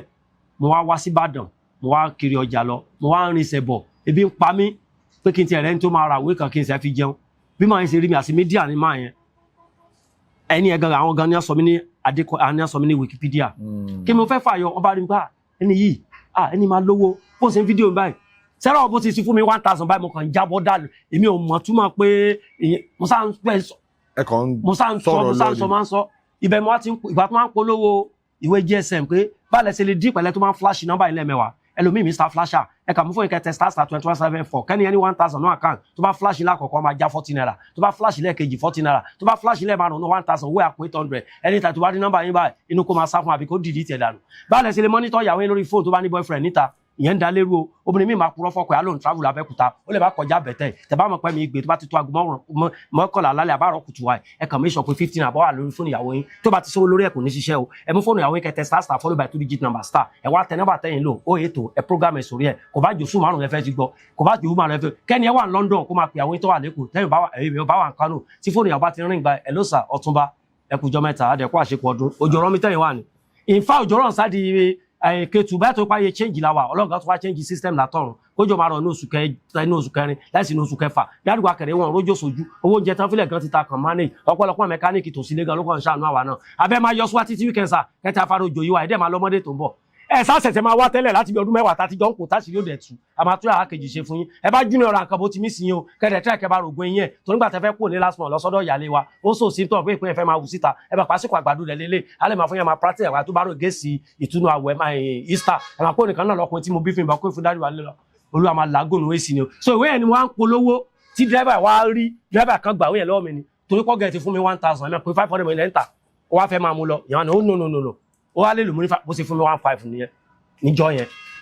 wọ́n á gba nọ́mbà mi láti gbà yẹn I could remember March lọ January bẹ́ẹ̀mi láti gbà yẹn máa pè á ní Mr Adékọ́lá mi gbàgbé yín bó kàn ṣe di March ládùúgbò tèmi láti inú sólú ẹ̀gàn tí mò ń gbé mo wá kiri ọjà wá sí ọgbà ayọ̀ mo wá jáde sí gas line ni bọ̀bọ̀ kan wá ní pé ẹ̀gbọ́n yìí títí rẹ̀ bá báyìí kíníkan ó ṣe fídíò mi wá ní this guy is a widower with 3 children bye tó máa post fídíò mi báyìí mi ẹ̀ ṣe go viral nìyẹn ni bọ̀bọ̀ ti bí tó wá ní pé àwọn èèyàn fowó wá mi pé tó bá rí bọ̀bọ̀ yìí àwọn èèyàn ń pè mí láti London àwọn míì promise wọn ṣe àwọn míì ò ṣe bí wọn ṣe rí wa nìyẹn ní kíní wá fẹ́ rí mi kódà gan mo bá Alibaba sọ̀rọ̀ máì wá pè mí ẹ̀dílà wa ni bàbá ẹ̀ máa rí mo send video wọn sí ẹ̀dílà wa ni ló wá rí mi ó wá ní òun ló promise pé tó bá rí bọ̀bọ̀ wọn á fún ní 50,000 ẹni tó wá rí mi gangan bàbá àgbà Awóyẹmí Fẹ́mi Awóyẹmí bàbá tó kọ́kọ́ fún mi 50,000 rí láyé mi nìyẹn 50,000 wọ́n fún mi ìgbà tí wọ́n bá ń fún yàn ní 5 naira ni so bí wọ́n ṣe ní mi àní ń bá mi sunkún lọ́fíìsì wọn pé Awóyẹmí 153 million ni wọ́n san ní so ẹ̀dílà wa nìyẹn wọ́n wá sọ wípé ẹni tó bá bá rọ́kùnrin I'm going to give that person 50,000 ẹ̀wọ̀n 50,000 ní 2017 bí 500,000 sí ní náà 50,000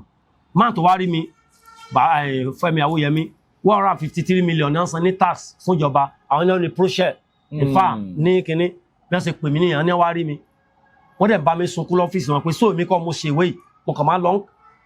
bẹ́ẹ̀ ni kódà gan ara àwọn ẹ̀kọ́ sí wọn kọ́ mi pé kí lọ máa wo àwọn kankan lórí kinní bá ti mọ̀ kí máa fi sọ̀rọ̀ ń pa ẹ̀ mo lè sọ̀rọ̀ ń pa èèyàn sìn lukẹ́ fẹ́ sí bẹ́ẹ̀ dé sìn màá kàn máa lọ study ń pa yín màá lè fi sọ̀rọ̀ irú ìgbà kan báyìí á ní kí n lọ sọ̀rọ̀ ń pa ti Dangote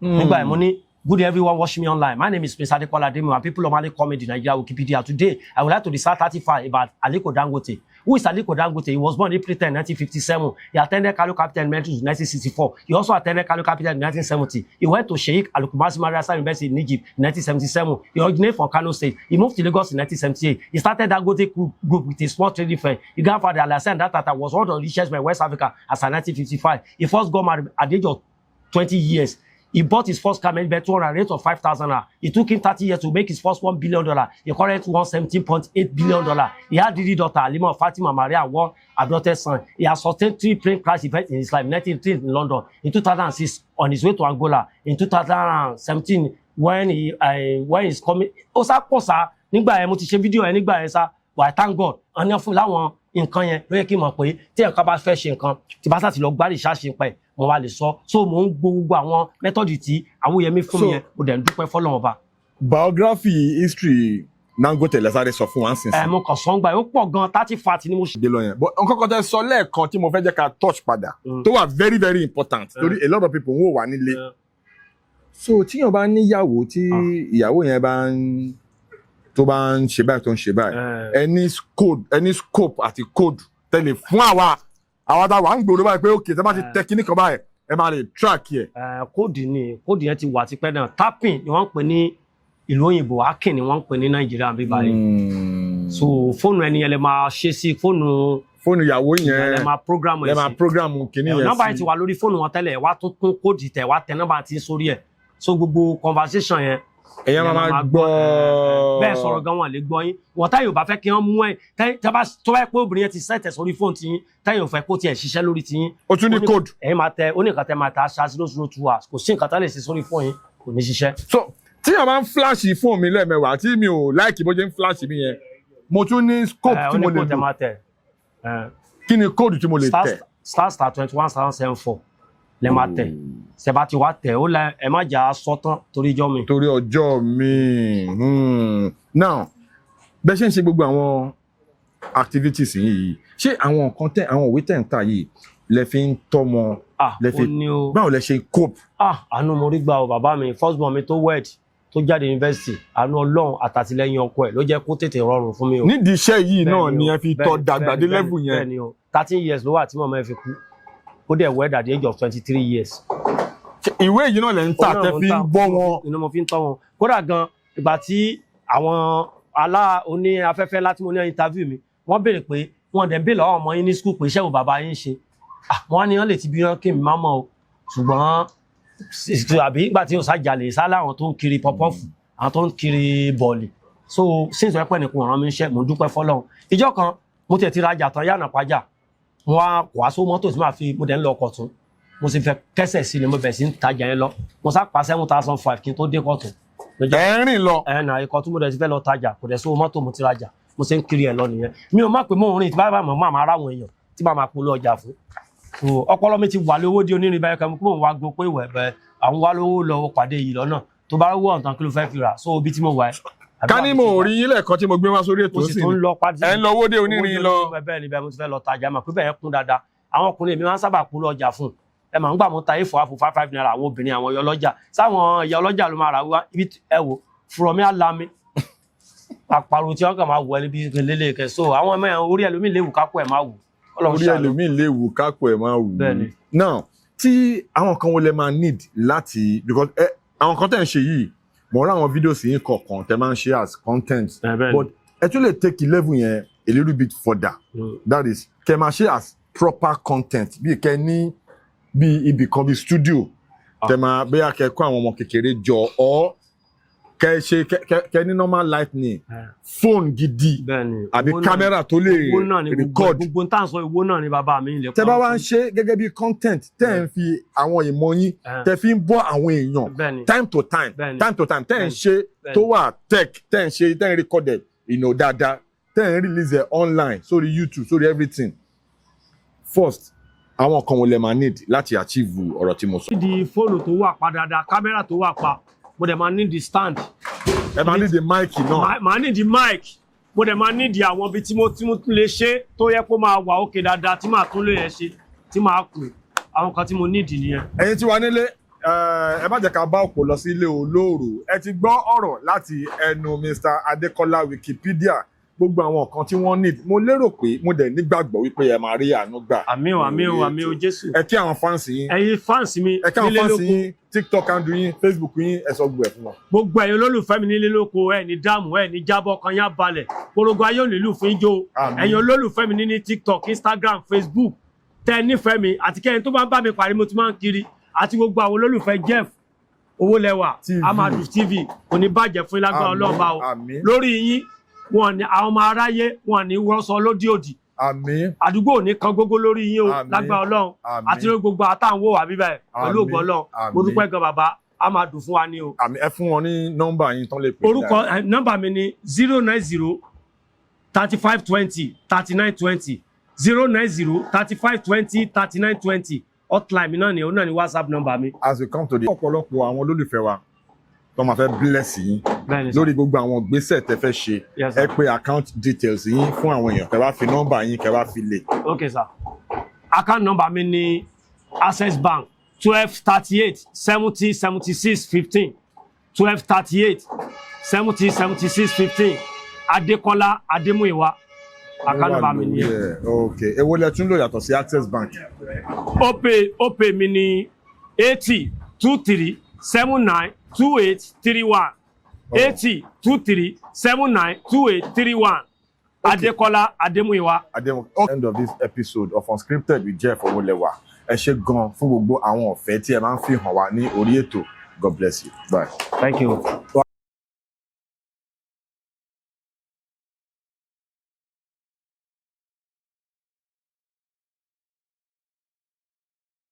Please subscribe to my YouTube channel and press the notification button.